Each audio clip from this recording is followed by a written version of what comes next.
El tema ya lo tienen por ahí, se dan cuenta que es un tema frecuente, difícil. Pero antes de empezar quisiéramos orar por nuestro pastor, que está en un maratón de predicación también por allá en la ciudad de Cancún. Debe estar muy triste, muy difícil, pero aún así vamos a levantarlo. ¿Qué le parece? Padre amado, te damos gracias por la vida de nuestro pastor, Señor, por haberlo puesto en este lugar y estar bajo su cobertura. Bendícelo a él, bendice a su familia, Señor, y sobre todo, pon tu espíritu en él, Señor, para que cada persona que le escucha sea tocada en su vida, en su corazón, y pueda volver su rostro a ti, Señor. Que el fruto de toda su predicación sea porque tú lo estás bendiciendo y tú estás tocando a mucha gente. Gracias, Dios, en el nombre de Jesús. Amén. Bien, los dejo con mi esposa y terminando ella, continúo yo. Buenos días. Es bien curioso mirar la gente que conozco desde aquí de arriba, pues se ven más bonitos, se ven muy bien. Nos pidió Aurelio que compartiéramos Humberto y yo, y hemos estado orando por mucho tiempo de cuál era el tema que Dios quería que nosotros habláramos hoy. Y yo sé que el Señor tocó nuestros corazones, espero que toque también el de ustedes, ¿verdad? Las decisiones son algo que nosotros tenemos que estar tomando todo el tiempo. Siempre tenemos que estar decidiendo si vamos a hacer una cosa o la otra, cuál va a ser la mejor decisión que vamos a tomar, porque nuestras decisiones tienen consecuencias, buenas o malas, depende si son buenas o malas decisiones. La paternidad es también una decisión. Decidimos si tendríamos hijos, si llegaron, en el mayor de los casos, creyendo nosotros que fue nuestra voluntad, esos kilitos, ¿verdad?, de amor. Dice la Biblia que son herencia de Dios, que le pertenecen a Él y que son cosa de grande estima. Para algunos, conocer que le pertenecen a Dios era un conocimiento nuevo, pero saber que son de grande estima, solo con verlos, en el momento en que ellos nacen, sabemos que despiertan en nosotros emociones y sentimientos que nunca sentimos por nadie más y que difícilmente vamos a sentir por otras personas. Dice Tesalonicenses que el Dios de paz los mantenga completamente dedicados a su servicio, que los conserve sin pecado hasta que vuelva nuestro Señor Jesucristo, para que ni el espíritu, ni el alma, ni el cuerpo de ustedes sean hallados culpables delante de Dios. Nuestros hijos, al igual que nosotros, nacen con espíritu, alma y cuerpo. Y como padres nos toca a nosotros proveer para cada una de esas necesidades que ellos tienen, para el área física, el área emocional y el área espiritual.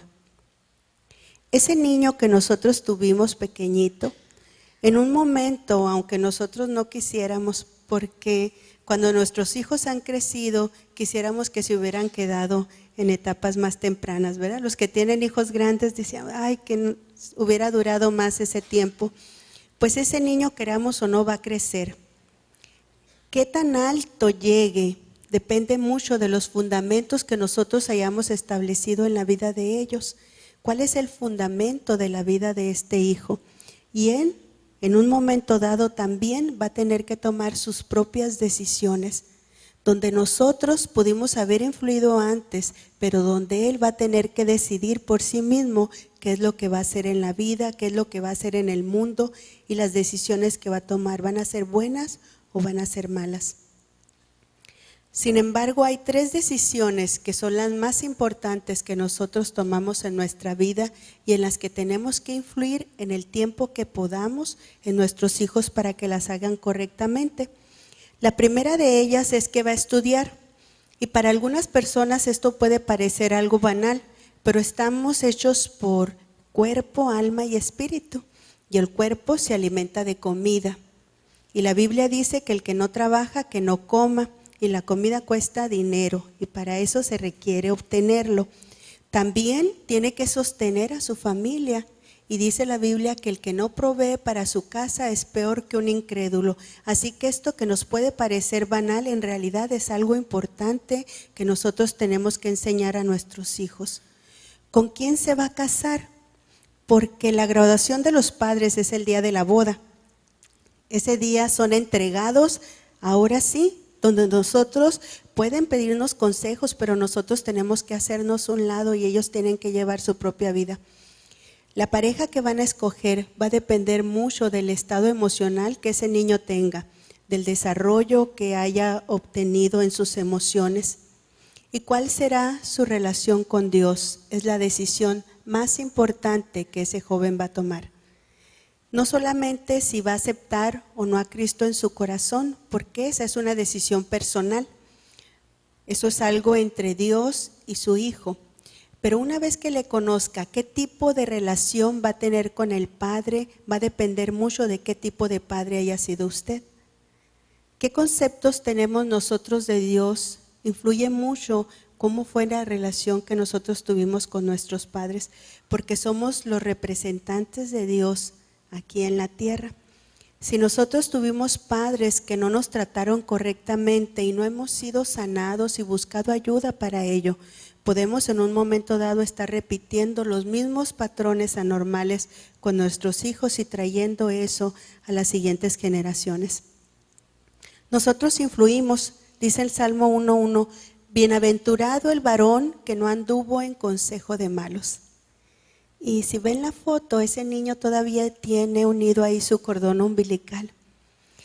Y aunque no lo crean aquellos que a lo mejor no se han sentido tan amados, cuando nosotros vemos a nuestros hijos nos podemos pasar horas contemplándolos y deseando con todo nuestro corazón que sean felices toda su vida y que nunca tengan que pasar por nada malo.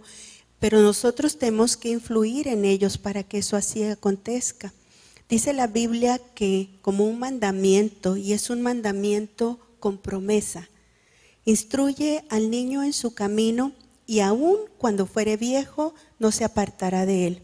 Dios nos manda enseñar a nuestros hijos el camino de Dios y nos da una promesa que si nosotros les instruimos, aunque vean tiempos malos o vengan situaciones en donde no parezca que están tan instruidos, ¿verdad? No se van a apartar de él. Dios nos dio la responsabilidad. La palabra responsable, dice el diccionario, que es una persona obligada a responder por otra persona o cosa, consciente de sus deberes y dispuesto a obrar de acuerdo a ellos y encargado de dirigir. Somos los encargados de dirigir a nuestros hijos, debemos estar conscientes que mientras están con nosotros estamos obligados a responder por ellos. La responsabilidad pesa. Cuando tomamos conciencia de lo que eso significa, es difícil. Saber que todo lo que nosotros hacemos influye en determinada manera nos da miedo. Dice Deuteronomio, y estas palabras que yo te mando hoy estarán sobre tu corazón y las repetirás a tus hijos y hablarás de ellas estando sentado en tu casa y andando en el camino y al acostarte y cuando te levantes. Javier Rebolledo decía aquí que su hijo se molesta porque le habla todo el día de Dios, ¿verdad?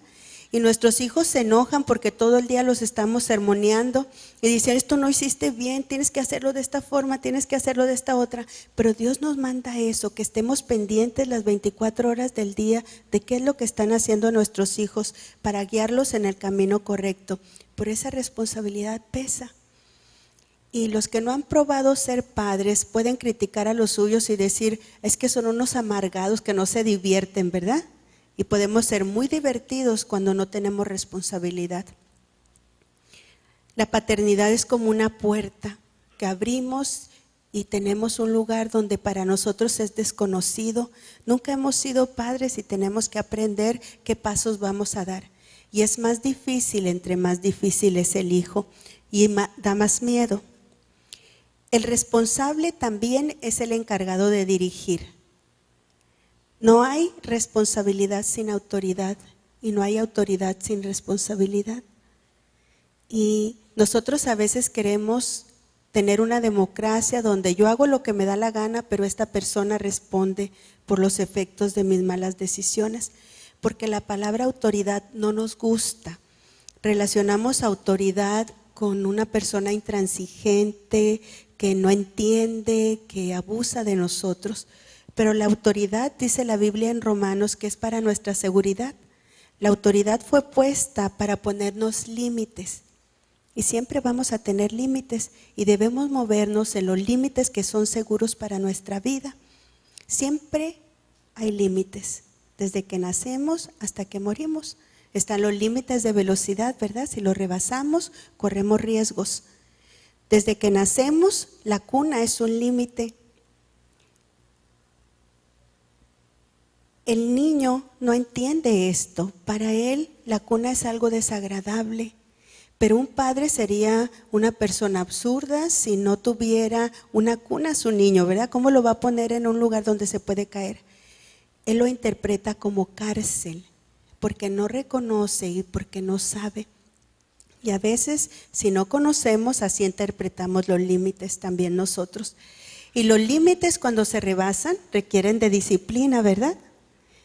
Y esta es otra palabra que tampoco nos gusta, porque cuando pensamos en disciplina, pensamos en cosas así, en castigos mal dirigidos, con gente enojada, que parece que es algo punitivo para lastimarnos.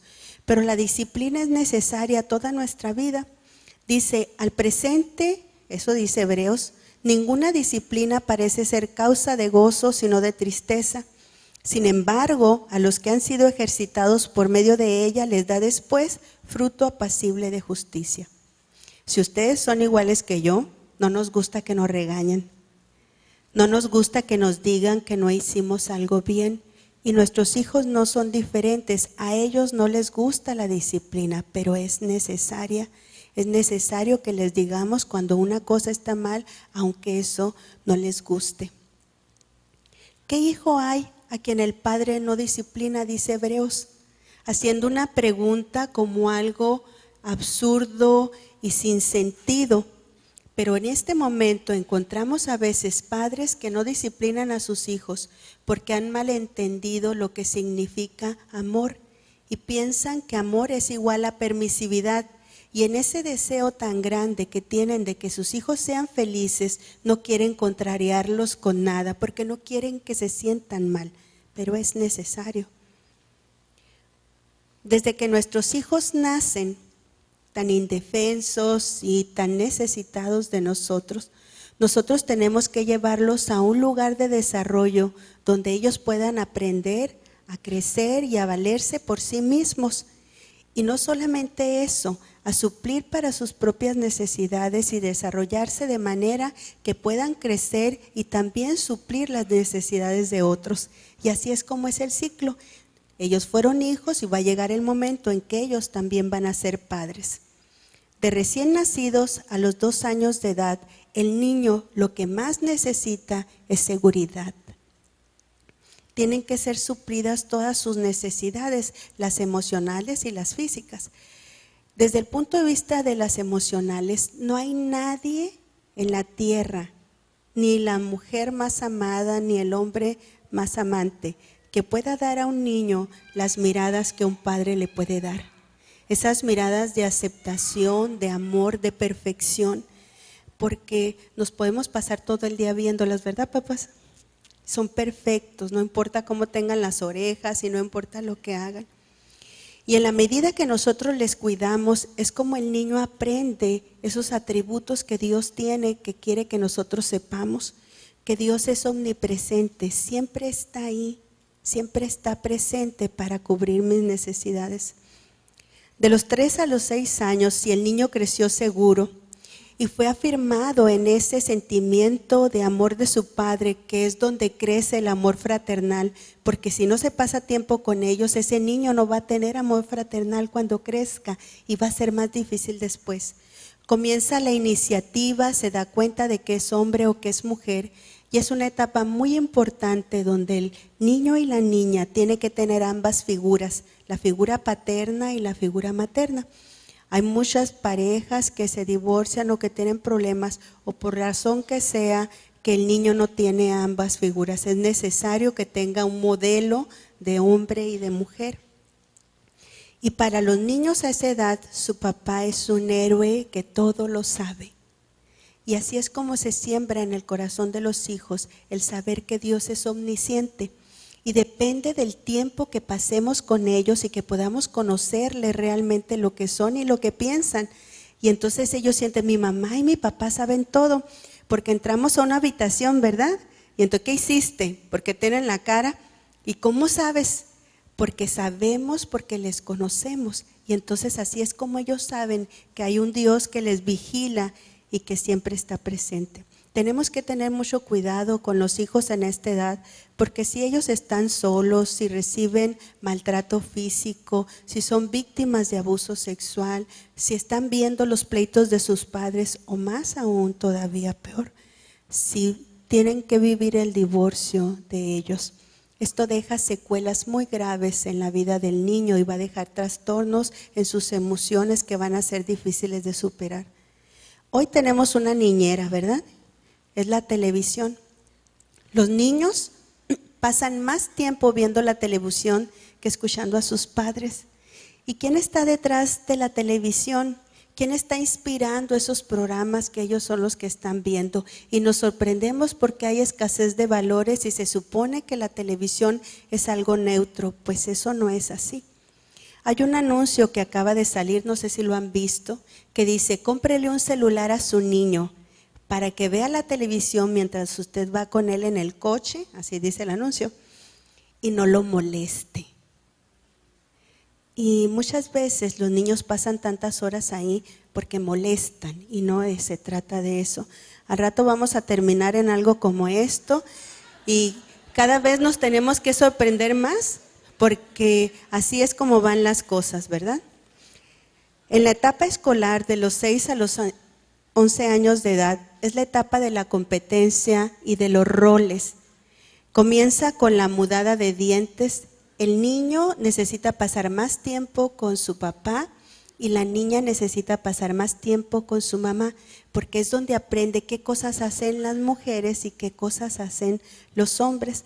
También inicia la escuela y muchos padres hasta los 6 años viven muy bien con sus hijos, son muy tiernos, son cariñosos y luego llegan los 6 años y comienza esa etapa donde se le tiene que exigir al niño algo más y entonces no comienza a ser aceptado por lo que es, porque tenemos expectativas diferentes y queremos que sean de tal o cual forma, pero nosotros como padres tenemos que buscar cuáles son las capacidades de nuestro hijo para que esas desarrolle.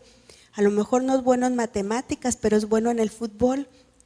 A lo mejor es más bueno con las manos y entonces esa competencia va a venir, es la capacidad. Si ustedes leen la Biblia, Dios le dio a cada quien diferentes capacidades, no todos tenemos las mismas. Es importante para ellos que no se hagan comparaciones, que reciban un trato justo entre los hermanos, que no haya diferencias entre uno y otro, porque va a ser sembrado en ellos entonces el sentimiento de que Dios es alguien justo. Cuando el hijo no fue tratado con justicia, queda la sensación en él, acuérdense que somos representantes de Dios para ellos, de que Dios no es justo.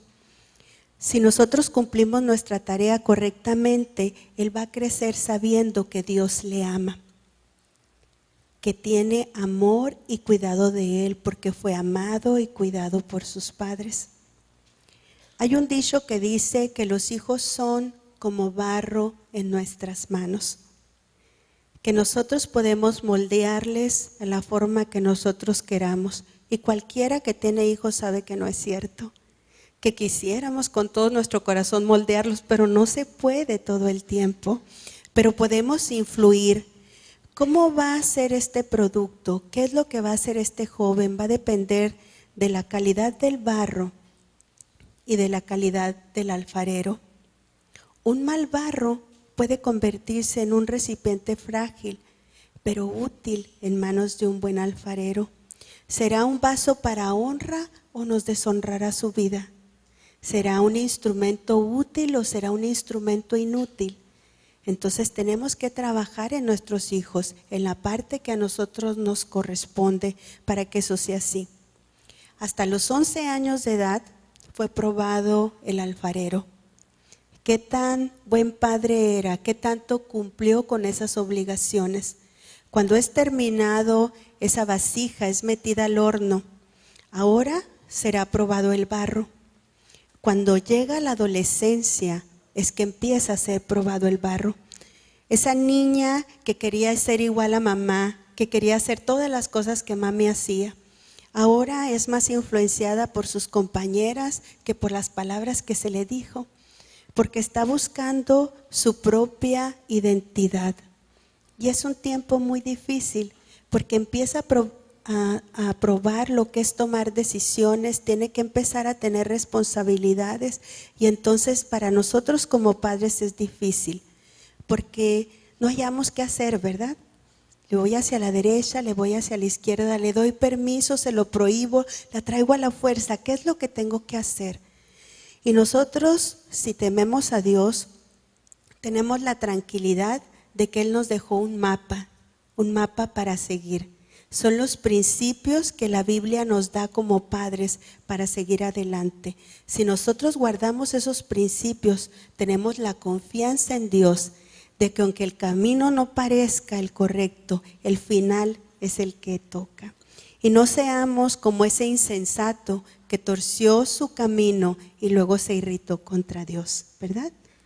Les voy a dejar con mi esposo, él va a seguir hablando con ustedes. Son muy atentos, ¿eh?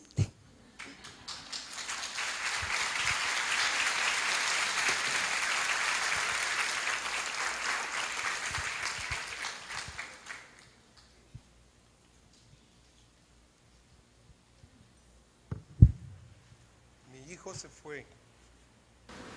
¿Me escuchan? Sí. Mi hijo se fue. Son palabras duras, difíciles, que hemos escuchado muchas veces, tal vez las hemos dicho. En nuestro caso nos tocó decir, mi hija se fue. Y esto es tan intenso y tan profundo que podemos compararlo con la pérdida de un ser querido. Y se vive como un duelo. Hay un gran hoyo en el corazón, en las emociones, y nada lo llena. Se nos va el apetito, se nos va a veces hasta el deseo de vivir, de hacer, porque tenemos un gran vacío en nuestro corazón. Y esto, estoy seguro que en este momento hay personas que lo están viviendo aquí, personas que lo han vivido, o que tal vez lo vayan a vivir. Y esta historia es tan antigua que, como la historia del hombre mismo, hace 2000 años Jesús hablaba de una parábola para hablar de la relación padre-hijo y usaba la parábola del hijo pródigo. Lo puede usted encontrar en Lucas 15 si abre su Biblia. Y lo hemos escuchado tantas veces esta parábola, pero esta mañana, más que ver lo que el Padre hizo, lo que el Hijo hizo, quiero poner mucho énfasis en lo que no hizo, porque lo que el Padre no hizo fue vital y definitivo para que pudiera haber una restauración. Y usted lo va a ir viendo poco a poco. La historia comienza en el verso 12 y dice, papá, dame lo que me toca de la herencia. Tanto en la antigüedad como hoy, hay maneras de decir las cosas.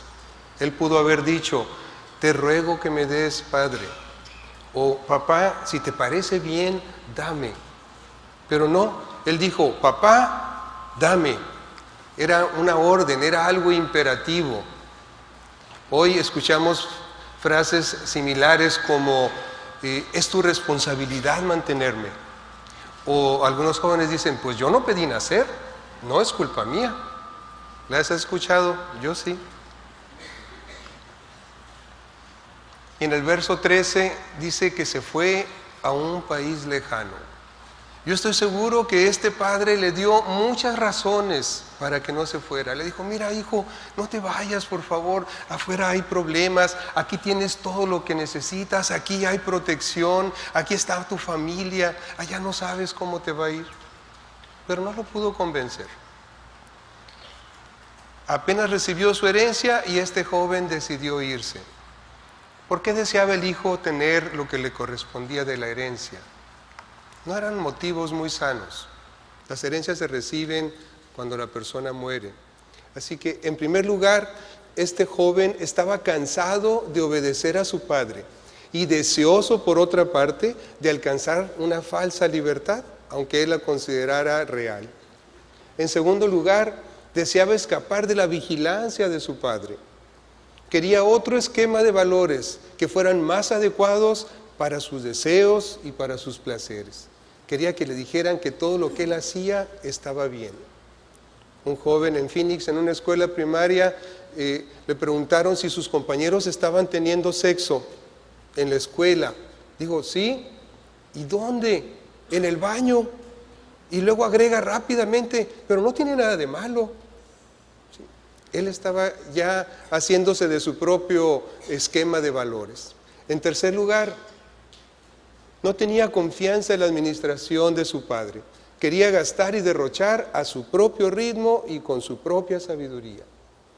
Y en cuarto lugar, estaba engreído, estaba orgulloso de sí mismo, tenía una opinión muy alta de su propia suficiencia y pensaba que haría un mejor uso de la herencia que su mismo padre. Todo esto motivó el pedir su herencia e irse de su casa. Así que, ¿qué fue la primera cosa que el padre no hizo? No lo retuvo a la fuerza.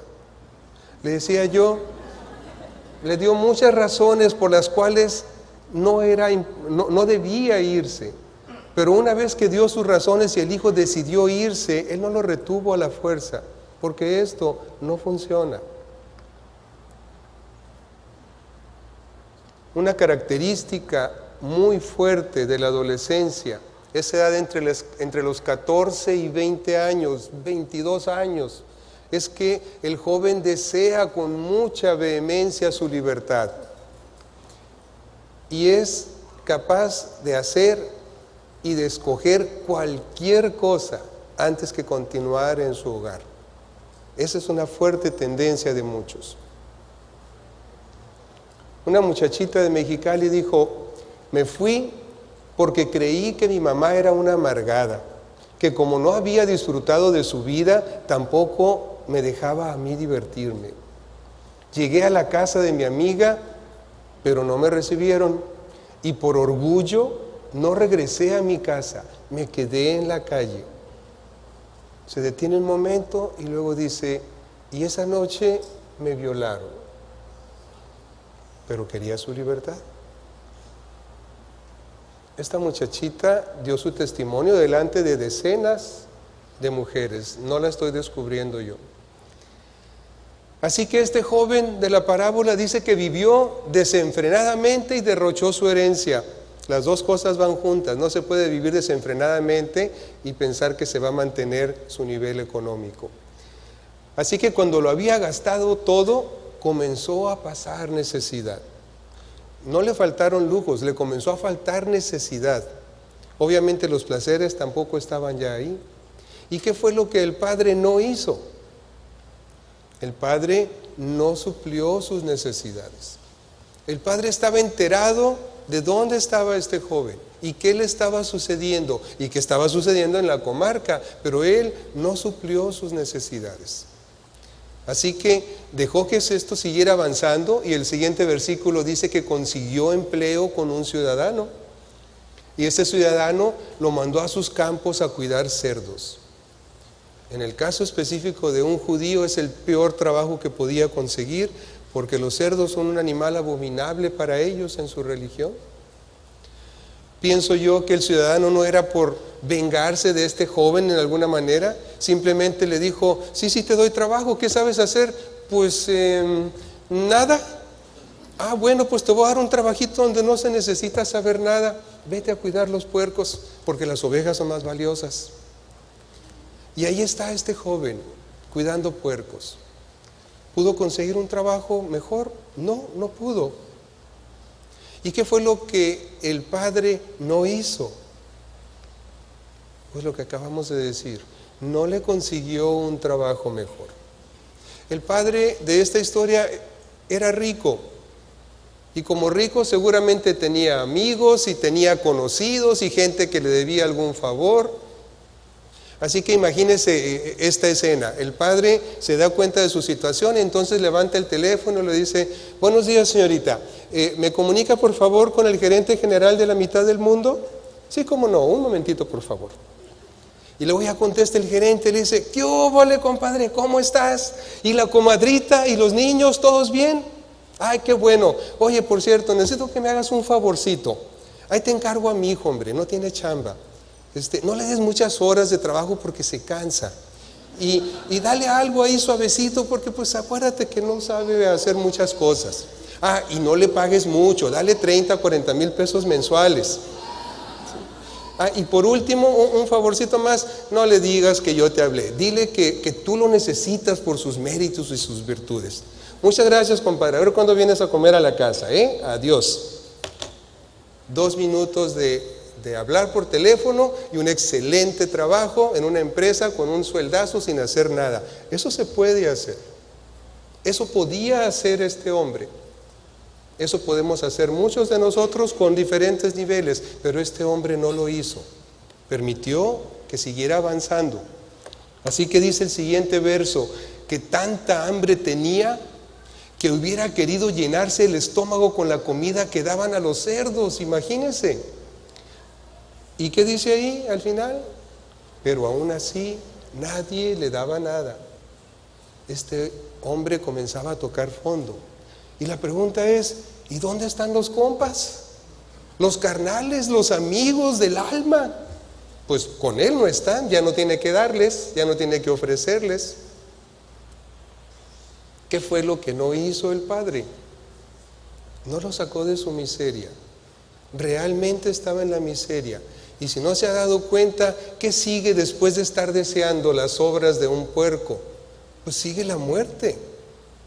No tenía dinero, no tenía salud, no tenía fuerzas para nada. Seguía la muerte. Y el Padre lo sabía.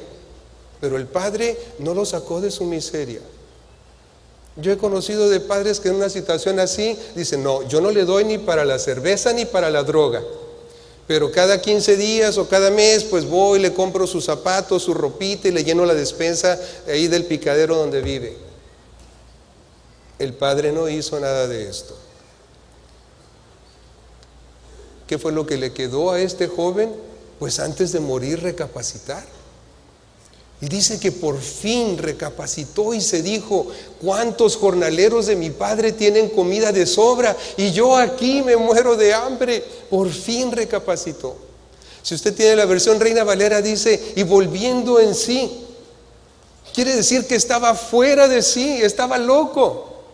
Qué terrible es ver a nuestros hijos fuera de sí, cometiendo estas cosas. Pero tenía que llegar a ese punto donde su vida misma corría peligro para poder ser tocado y recapacitar.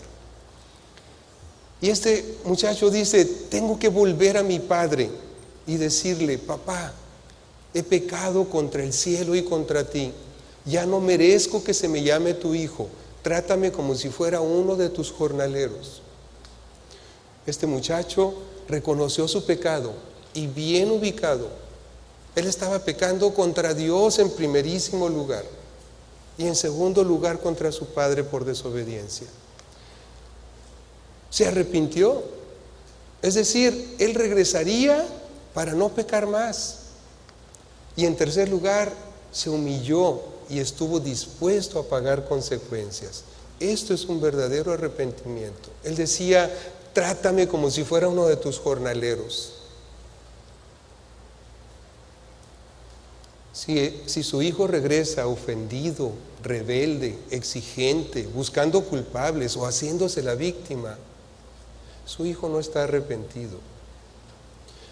Y esto no quiere decir que si regresa usted no lo va a recibir en casa. Claro que lo va a recibir, pero usted tiene que entender que la batalla espiritual no ha terminado. Quién sabe si sea peor todavía. Así que emprendió el viaje, dice el verso 20, y se fue a su padre. Todavía estaba lejos cuando su padre lo vio. ¿Qué fue lo que sí hizo el padre aquí?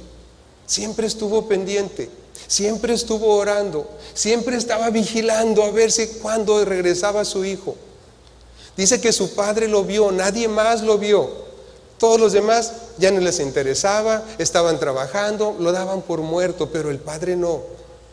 Cuando nuestro hijo se va, usted y yo estamos pendientes. Pero ¿qué fue lo que no hizo el padre? No lo trajo a la fuerza. ¿Cuántos meses estaría este joven fuera? ¿Quién sabe?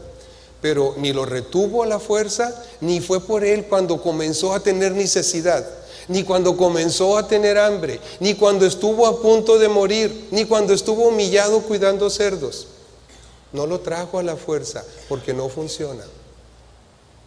Está su hijo o su hija enamorado de una persona incorrecta, de acuerdo con lo que usted juzga, y usted está intentando por todos los medios deshacer esa relación. Dice C.S. Lewis que cuando un joven está enamorado es por demás que queramos separarlos. Lo único que logramos es convertirlos en mártires del amor y que se aferren más a esa relación.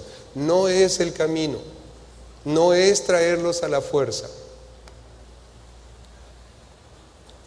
Y cuando lo vio, dice que se compadeció de él, salió corriendo a su encuentro, lo abrazó y lo besó. ¿Por qué se compadeció de él?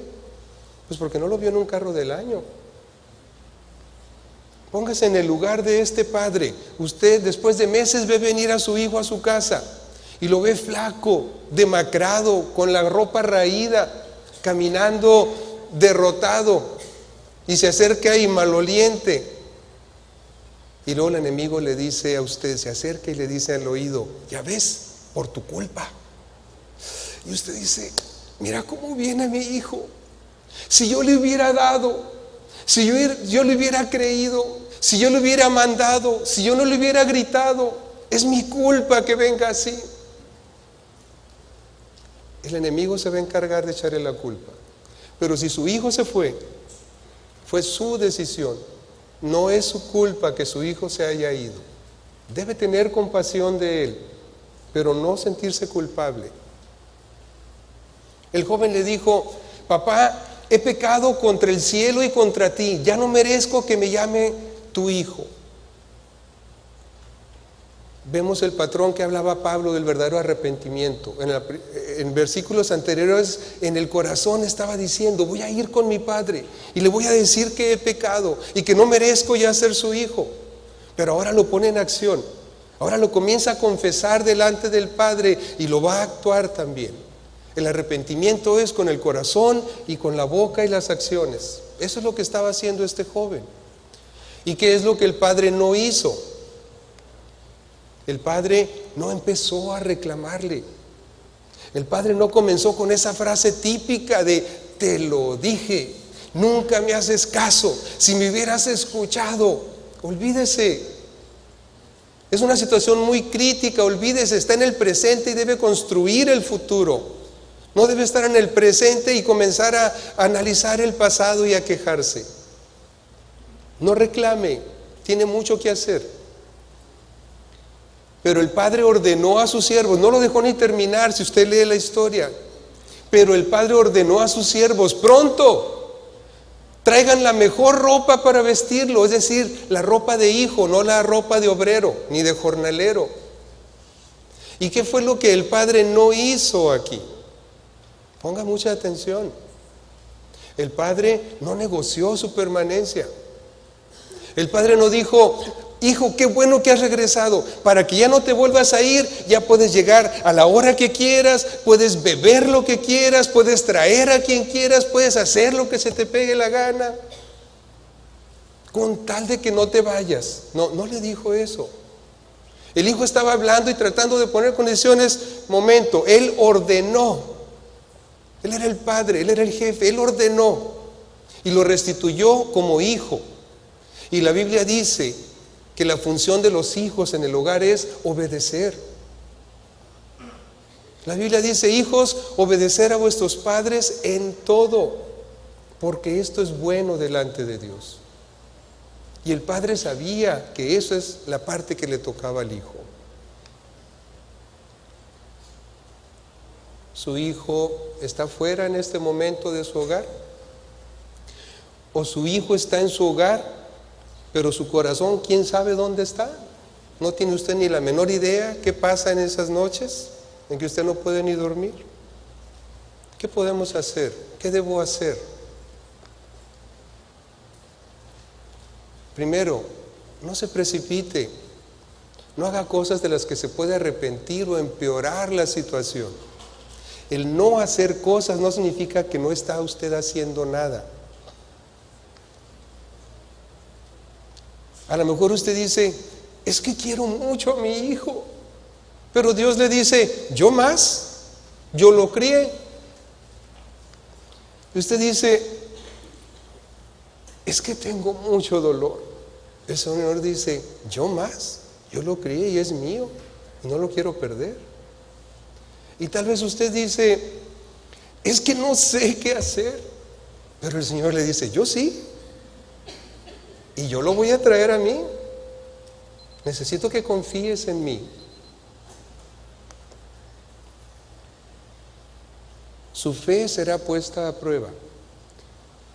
Un hombre cayó por un precipicio y varios metros abajo alcanzó a agarrarse de una rama. Y entonces voltea hacia arriba y dice, hay alguien arriba. Y entonces se asoma un ángel y le dice el ángel, ¿crees que puedo ayudarte? Sí, creo que puedes ayudarme. Muy bien. ¿Tú crees que quiero ayudarte? Sí, le dice, yo creo que quieres ayudarme. Y el ángel le dice, muy bien, suéltate primero. Soltarse significa comenzar a caer inmediatamente. Y la historia termina tristemente jocosa o jocosamente triste, como usted quiera. Porque después de meditar unos segundos, el hombre voltea otra vez arriba y dice, ¿hay alguien más allá arriba? Porque a veces las soluciones o las respuestas que nos da Dios no nos gustan y queremos hacerlo con nuestra propia ramita. Busque consejo sabio. Esta muy conocida oración se aplica a la perfección aquí. Concédeme serenidad para aceptar las cosas que no puedo cambiar, valor para cambiar aquellas que puedo y sabiduría para reconocer la diferencia. La sabiduría viene de Dios y Dios usa instrumentos. ¿Está usted en una casa hogar? Vaya con ese dirigente. A lo mejor él es la persona que le puede aconsejar. Dirigente de hogar, tenga la humildad de que si usted no es la persona, lo reconozca y le diga, no soy yo, pero te voy a decir con quién sí puedes ir, porque Dios te va a hablar a través de un consejero con sabiduría.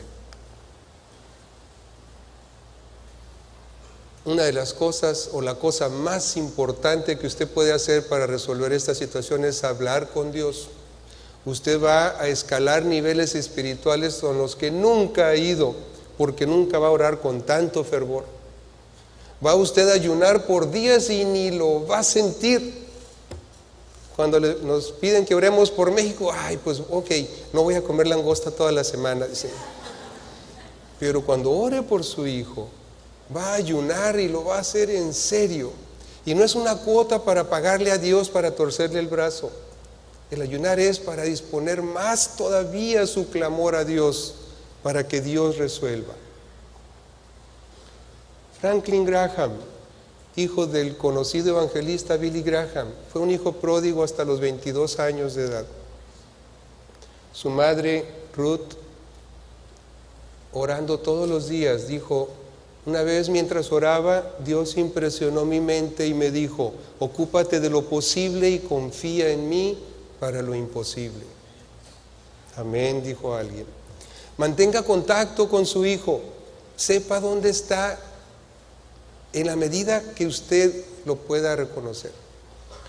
¿Se acuerda la jovencita que fue violada? Su madre una vez soñó que un hombre llegaba en un carro con una pistola y mataba a todas las personas donde estaba ella. Ella vivía en un picadero con su novio y otras personas. Esa misma mañana fue y se lo dijo. Se imaginará que la hija no lo creyó. Unos cuantos días después llega un hombre en un carro, se baja con una pistola en la mano y como ella estaba prevenida, alcanzó a esconderse. El hombre mató a su novio. Y entonces ella dijo, verdaderamente Dios le habló a mi madre. Y este día Dios ha salvado mi vida. Ese día regresó a su casa.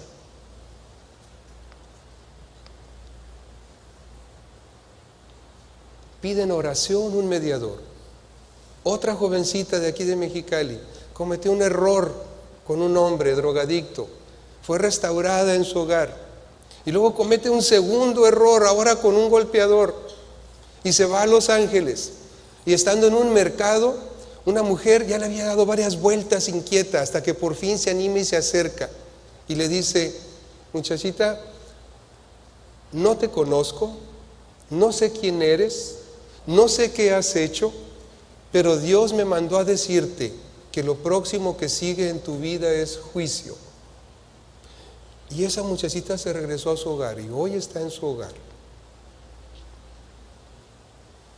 No deje de amar a su hijo, esto es muy importante. Ámelo con reglas, ámelo con disciplina, ámelo con comunicación, ámelo con contacto físico, acéptelo. No acepte su pecado y hágaselo saber, pero acéptelo a él, porque Dios va a restaurar esa relación y lo va a restaurar a él. Los jóvenes son idealistas, ya voy a terminar. Hay dos frases que los identifican muy bien. Los adolescentes dicen: ¿por qué son así?, refiriéndose a los adultos. O dicen: nunca cambies, refiriéndose a otro adolescente. Los adolescentes desean un mundo perfecto, un gobierno perfecto, una escuela perfecta, una iglesia perfecta y un hogar perfecto. Y todos estos dirigidos por autoridades también perfectas. Cualesquier cosa que no sea perfección la clasifican como falso. Y rechazan lo que eso parece ser falso. Y con frecuencia, desilusionados por la realidad, viven o participan en fantasías más aceptables a su sentido de idealismo. Unos jóvenes de esta congregación hace no mucho tiempo dijeron: aquí no hay un solo hombre digno de ser imitado por su vida espiritual.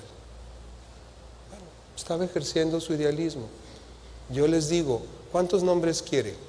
Yo le puedo dar 20, 30, 50 de aquí. ¿Cuántos quiere? No por su perfección. Hombres que pueden ser imitados por su corazón para Dios. Pero todavía, jóvenes, ¿quieren a alguien perfecto porque les gusta la perfección? Adelante. Hablen con Cristo. Él es perfecto. Él te ama perfectamente. Él tiene un propósito perfecto para ti. Deja que Él guíe tu vía. Deja que Él te dé un camino. Si aceptas el reto, nada más te digo, tienes que pagar un precio. No es con tus deseos y placeres. Dios te puede decir cómo. Y a ustedes, padres, les quiero dar una profecía. No mía. Están de moda los profetas ambulantes diciendo muchas tonterías. Le quiero dar una profecía de Dios, de la Escritura. En Malaquías 4:6 dice que Dios hará que los padres se reconcilien con sus hijos y los hijos con sus padres. ¿Lo puede creer? Porque esto es palabra de Dios. Amén. Yo le voy a pedir que si usted está viviendo una situación similar, ahí donde está, dé un pequeño paso de fe y se pare para que yo pueda orar por ustedes. Porque la oración del justo dice que puede mucho. Usted y yo orando juntos vamos a acelerar la restauración de su hijo. ¿Hay alguien aquí que quiera pararse para que oremos? Gracias. Gracias. Gracias. ¿Cuántos hijos, verdad? ¿Cuánto dolor? ¿Cuántas personas? Bien, vamos a cerrar los ojos. Padre amado, te damos gracias por tus hijos, Señor. Por esos hijos que nos has prestado, que son tuyos, que tú los amas. Pero Dios, también nosotros tenemos dolor. También nosotros nos preocupamos por ellos. También nosotros queremos hacer cosas para restaurarlos, Señor. Para restaurar nuestra relación.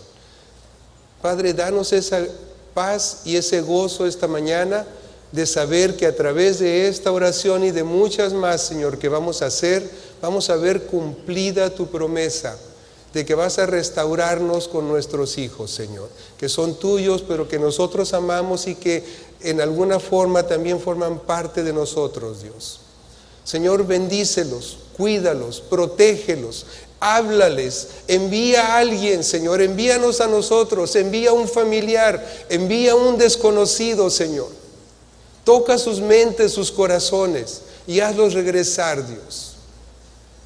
Toma en cuenta, Señor, nuestra impaciencia, nuestro tiempo y danos el gozo de ver cumplida esta profecía. Padre, te damos gracias porque hoy por fe decidimos creer que los veremos, Señor, en tu camino. En el nombre de Jesús. Amén. Que Dios los bendiga. Pueden sentarse.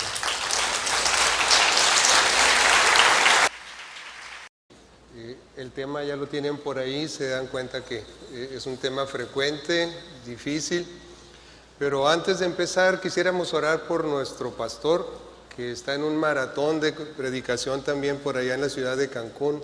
Debe estar muy triste, muy difícil, pero aún así vamos a levantarlo. ¿Qué le parece? Padre amado, te damos gracias por la vida de nuestro pastor, Señor, por haberlo puesto en este lugar y estar bajo su cobertura.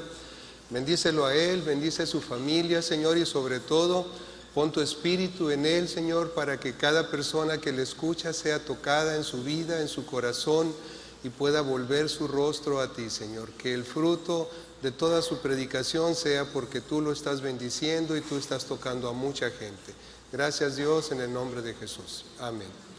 Bien, los dejo con mi esposa y terminando ella, continúo yo. Buenos días. Es bien curioso mirar la gente que conozco desde aquí de arriba, pues se ven más bonitos. Se ven muy bien.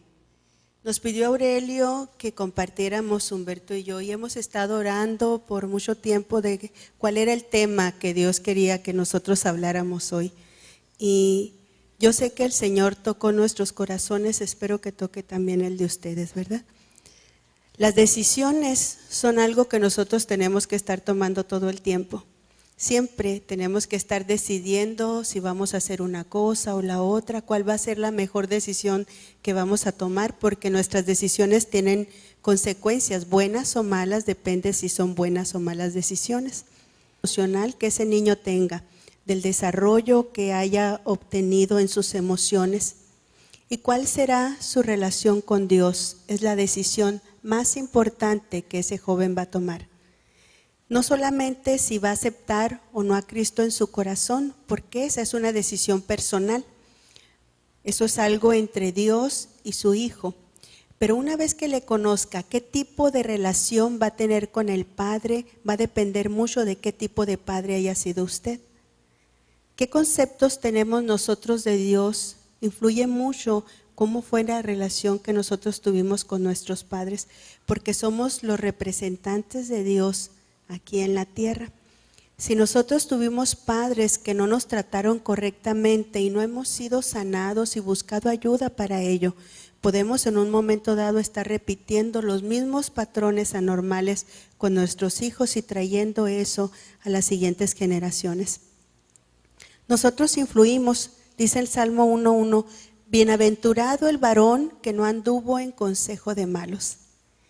Y si ven la foto, ese niño todavía tiene unido ahí su cordón umbilical. Y aunque no lo crean aquellos que a lo mejor no se han sentido tan amados, cuando nosotros vemos a nuestros hijos nos podemos pasar horas contemplándolos y deseando con todo nuestro corazón que sean felices toda su vida y que nunca tengan que pasar por nada malo.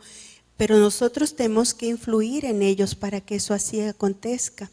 Dice la Biblia que como un mandamiento, y la paternidad es también una decisión. Decidimos si tendríamos hijos, si llegaron, en el mayor de los casos, creyendo nosotros que fue nuestra voluntad, esos kilitos, ¿verdad?, de amor. Dice la Biblia que son herencia de Dios, que le pertenecen a Él y que son cosa de grande estima. Para algunos, conocer que le pertenecen a Dios era un conocimiento nuevo. Pero saber que son de grande estima, solo con verlos, en el momento en que ellos nacen, sabemos que despiertan en nosotros emociones y sentimientos que nunca sentimos por nadie más y que difícil vamos a difícilmente vamos a sentir por otras personas. Dice Tesalonicenses que el Dios de paz los mantenga completamente dedicados a su servicio, que los conserve sin pecado hasta que vuelva nuestro Señor Jesucristo, para que ni el espíritu, ni el alma, ni el cuerpo de ustedes sean hallados culpables delante de Dios. Nuestros hijos, al igual que nosotros, nacen con espíritu, alma y cuerpo. Y como padres nos toca a nosotros proveer para cada una de esas necesidades que ellos tienen, para el área física, el área emocional y el área espiritual. Ese niño que nosotros tuvimos pequeñito, en un momento, aunque nosotros no quisiéramos, porque cuando nuestros hijos han crecido, quisiéramos que se hubieran quedado en etapas más tempranas, ¿verdad? Los que tienen hijos grandes decían, ay, que hubiera durado más ese tiempo. Pues ese niño, queramos o no, va a crecer. ¿Qué tan alto llegue? Depende mucho de los fundamentos que nosotros hayamos establecido en la vida de ellos. ¿Cuál es el fundamento de la vida de este hijo?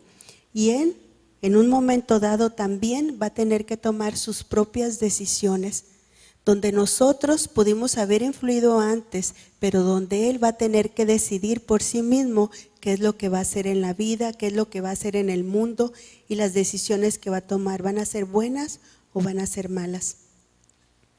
Sin embargo, hay 3 decisiones que son las más importantes que nosotros tomamos en nuestra vida y en las que tenemos que influir en el tiempo que podamos en nuestros hijos para que las hagan correctamente. La primera de ellas es que va a estudiar, y para algunas personas esto puede parecer algo banal, pero estamos hechos por cuerpo, alma y espíritu, y el cuerpo se alimenta de comida. Y la Biblia dice que el que no trabaja, que no coma, y la comida cuesta dinero, y para eso se requiere obtenerlo. También tiene que sostener a su familia, y dice la Biblia que el que no provee para su casa es peor que un incrédulo. Así que esto que nos puede parecer banal, en realidad es algo importante que nosotros tenemos que enseñar a nuestros hijos. ¿Con quién se va a casar? Porque la graduación de los padres es el día de la boda. Ese día son entregados, ahora sí, donde nosotros pueden pedirnos consejos, pero nosotros tenemos que hacernos un lado y ellos tienen que llevar su propia vida. La pareja que van a escoger va a depender mucho del estado de mandamiento con promesa. Instruye al niño en su camino y aun cuando fuere viejo no se apartará de él. Dios nos manda enseñar a nuestros hijos el camino de Dios. Y nos da una promesa que si nosotros les instruimos, aunque vean tiempos malos o vengan situaciones en donde no parezca que están tan instruidos, ¿verdad? No se van a apartar de él. Dios nos dio la responsabilidad. La palabra responsable, dice el diccionario, que es una persona obligada a responder por otra persona o cosa, consciente de sus deberes y dispuesto a obrar de acuerdo a ellos, y encargado de dirigir. Somos los encargados de dirigir a nuestros hijos. Debemos estar conscientes que mientras están con nosotros, estamos obligados a responder por ellos. La responsabilidad pesa. Cuando tomamos conciencia de lo que eso significa, es difícil. Saber que todo lo que nosotros hacemos influye en determinada manera nos da miedo. Dice Deuteronomio, y estas palabras que yo te mando hoy estarán sobre tu corazón y las repetirás a tus hijos y hablarás de ellas estando sentado en tu casa y andando en el camino y al acostarte y cuando te levantes. Javier Rebolledo decía aquí que su hijo se molesta porque le habla todo el día de Dios, ¿verdad? Y nuestros hijos se enojan porque todo el día los estamos sermoneando y dicen, esto no hiciste bien, tienes que hacerlo de esta forma, tienes que hacerlo de esta otra. Pero Dios nos manda eso, que estemos pendientes las